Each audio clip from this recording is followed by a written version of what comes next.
अस्सलाम वालेकुम dear viewers, असांजे चैनल ते खुश आमदीद। अॼु जी हिन वीडियो में असां तमाम ज़बरदस्त अपॉर्चुनिटीज़ खणी आया आहियूं। चाइनीज़ गवर्नमेंट स्कॉलरशिप जे बारे में अॼु असां डिस्कस कंदासीं, जेका इंटरमीडिएट पास कैंडिडेट्स जे लाइ, बैचलर पास कैंडिडेट जे लाइ, मास्टर पास कैंडिडेट जे लाइ हिकु तमामु वॾी अपॉर्चुनिटी आहे, जेके पंहिंजी फर्दर स्टडीज़ स्कॉलरशिप ते चाइना में पढ़ी सघनि था। ही तमामु ज़बरदस्त अपॉर्चुनिटी आहे ऐं इन जो हिकु सिंपल प्रोसेस आहे जेको असां हिते डिस्कस कंदासीं त इंटरमीडिएट पास कैंडिडेट्स, बैचलर पास कैंडिडेट्स ऐं मास्टर पास कैंडिडेट कीअं अप्लाई करे पंहिंजी फर्दर स्टडी स्कॉलरशिप ते चाइना में कंटिन्यू करे सघनि था। त ही HEC जे ताउन सां चाइनीज़ गवर्नमेंट जेको आहे स्कॉलरशिप अनाउंस कई आहे।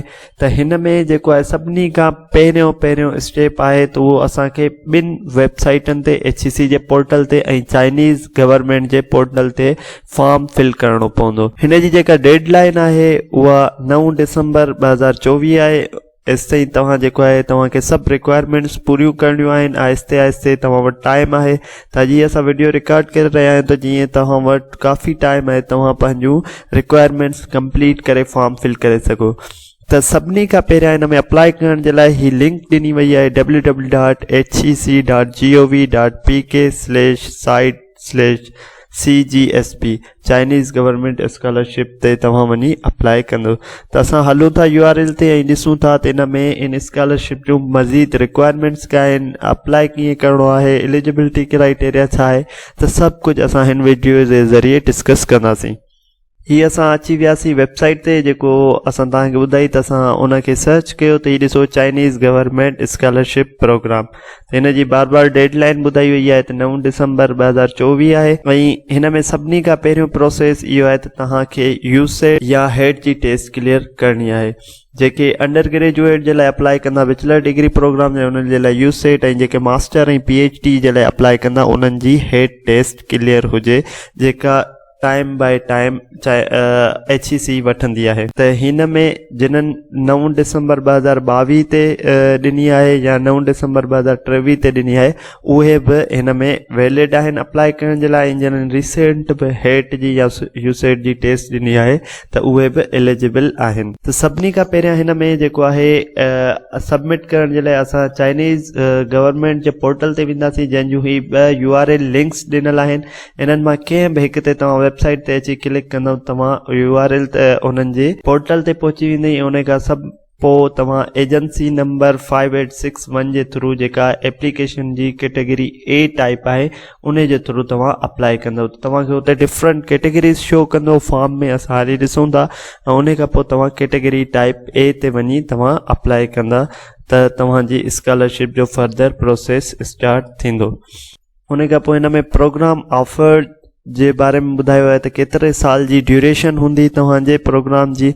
त जेको आहे अंडर ग्रेजुएट प्रोग्राम आहे, उन जे लाइ तव्हांखे 4 खां 5 साल उते रहण जी इजाज़त हूंदी। जेको मास्टर डिग्री प्रोग्राम आहे उहा 2 खां 3 साल जो हूंदो, ऐं जेको PhD प्रोग्राम आहे उहो 3 खां 4 साल। त इन में चाइनीज़ लैंग्वेज जेको आहे तव्हांखे सेखारी वेंदी, जंहिंजो डिफरेंट ड्यूरेशन ॾेखारे वियो आहे। त एलिजिबिलिटी क्राइटेरिया जी ॻाल्हि कजे हिन में, त एलिजिबिलिटी क्राइटेरिया में ॿुधायो आहे त application must be Pakistan and Azad Jammu and Kashmir जो नेशनल हुजे, dual nationality holder not eligible, जंहिंखे डबल नेशनलिटी आहे उहो एलिजिबल न आहे। ठीकु आहे। Application for the undergraduate bachelor program must intermediate level जो हुजे, ऐं उन जी एज जेको आहे 25 साल खां घटि हुजे। ठीकु आहे। Application for the master degree program जी बैचलर डिग्री 16 ईयर कंप्लीट हुजे ऐं उहो 35 साल खां घटि हुजे। एप्लीकेशन जेको आहे PhD जे लाइ अप्लाई कंदो, उन जी एज जेका अंडर 40 ईयर्स हुजे त उहो अप्लाई करे सघे थो। उन खां पोइ जेके बि चाइनीज़ स्कॉलरशिप काउंसिल जी वेबसाइट ऐं पोर्टल ते तव्हांखे रिक्वायरमेंट्स हूंदी, जेके डॉक्यूमेंट्स हूंदा उहे रिक्वायरमेंट पूरा करणा पवंदा। ठीकु आहे। जंहिंमें लाइक लैंग्वेज सर्टिफिकेट आहे, प्रोफिशंसी सर्टिफिकेट आहे, इंग्लिश प्रोफिशंसी आहे, एकेडमिक जेके बि तव्हांजा रिकॉर्ड्स हूंदा। लाइक अंडर ग्रेजुएट जे लाइ इंटरमीडिएट लेवल ताईं जो रिक्वायरमेंट हूंदियूं, ऐं मास्टर्स डिग्री प्रोग्राम जे लाइ बैचलर लेवल जूं रिक्वायरमेंट हूंदियूं। त मोस्टली रिक्वायरमेंट सेम आहिनि। ऐं उन खां पोइ जेको आहे डिफरेंट रिक्वायरमेंट्स आहिनि। जेतिरी हायर स्टडीज़ आहे त उन्हनि जे लाइ कुझु हिकिड़ी ॿ रिक्वायरमेंट वधीक आहे। उन खां पोइ तव्हांजो 50% हेक्ट में स्कोर लाज़मी आहे ऐं उन खां अलावा जेको आहे यूसेट में 50% स्कोर लाज़मी आहे। फाइनेंशियल कवरेज जे बारे में ॻाल्हि कजे त हिन में फाइनेंशियल कवरेज जेका ॾिनी वेंदी ट्रेवल एक्सपेंस खे छॾे करे बाक़ी जेका बि फैसिलिटी आहे अकोमोडेशन, ट्यूशन, स्टाइपेंड फैसिलिटी जेका बि चाइनीज़ स्कॉलरशिप जे तरफ़ां आहे उहा अप्लाई करण जे लाइ ही जीअं मां तव्हांखे ॿुधायो त हिकिड़ी असांखे scholarship.hec.gov.pk ते वञी अप्लाई करिणो पवंदो। सिंपली तव्हां कंहिं बि यूनिवर्सिटी जो फॉर्म फिल कंदा आहियो, जीअं पंहिंजी डेटा ॾींदा आहियो, ईअं ई तव्हांखे उते वञी फॉर्म फिल करिणो पवंदो ऐं जेके रिक्वायर्ड डॉक्यूमेंट्स आहिनि उहे फिल करणा पवंदा। उन खां पोइ तव्हां जेको आहे ऑनलाइन वञी चाइनीज़ स्कॉलरशिप काउंसिल जे पोर्टल ते वञी तव्हां ॿियो फॉर्म फिल कंदा, उते तव्हांखे ॿियो फॉर्म फिल करिणो पवंदो सेम इन स्कॉलरशिप जे लाइ। उन खां पोइ रिक्वायर्ड डॉक्यूमेंट जेको आहे उहे असां ॾिसंदासीं त required document Chinese government scholarship application तव्हांखे फॉर्म ॾियणो पवंदो ऐं उन खां पोइ copy of sine application form HEC जो तव्हांखे सेपरेट फॉर्म जेको आहे सेपरेट बाइंडिंग में ॾियणो पवंदो। Copy of sine application form for CSC scholarship, attested copies of all educational document, 1 photocopy of CNIC बे form domicile IBCC equivalence certificate अगर required आहे कंहिंजे लाइ। ठीकु आहे। स्टडी प्लान तव्हांखे लिखणो पवंदो इंग्लिश में या चाइनीज़ में।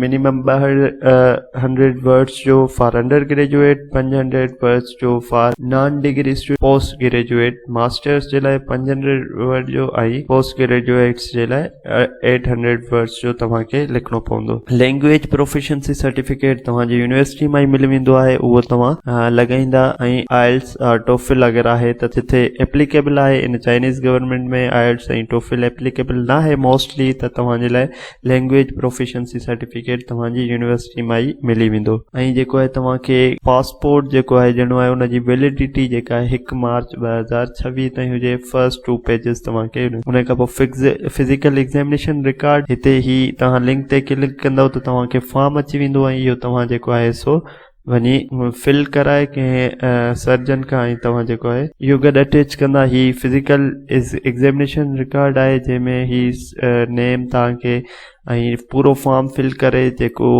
डॉक्टर तव्हांखे हिते ॾींदो ऐं उनजो स्टैम्प वग़ैरह हेठि ऑफिशियल स्टैम्प वग़ैरह सिग्नेचर फिजिशियन डेट जेको आहे सॼो ही तव्हांखे फिल करे ऐं इहो बि फॉर्म सां गॾु सबमिट करिणो आहे। उन खां अलावा ही नॉन क्रिमिनल रिकॉर्ड आहे पुलिस क्लियरेंस सर्टिफिकेट जेको तव्हांखे पंहिंजे पुलिस स्टेशन मां मिलंदो जिते तव्हां रहो था। उतां जो वेझी जेका पुलिस स्टेशन आहे उते वञी तव्हां ॿुधाईंदव त तव्हांखे ईज़ीली हिकिड़ो नॉन क्रिमिनल रिकॉर्ड जेको आहे सर्टिफिकेट ॾींदा ऐं उहो बि तव्हां हिन सां गॾु अप्लाई कंदा। त ही सभु जेको आहे इन केस ऑफ एम्प्लॉयमेंट अगर कोई एम्प्लॉय अप्लाई कंदो तो उनके NOC सबमिट कराइणी पवंदी ऐं applicant under the 18 age should submit the valid document of their legal guardians in China. तो जेके अंडर 18 इयर्स अप्लाई कंदा उहे पंहिंजो हिकिड़ो सबमिट कंदा वैलिड डॉक्यूमेंट जेको उनके गार्डियन शो कंदा चाइना में।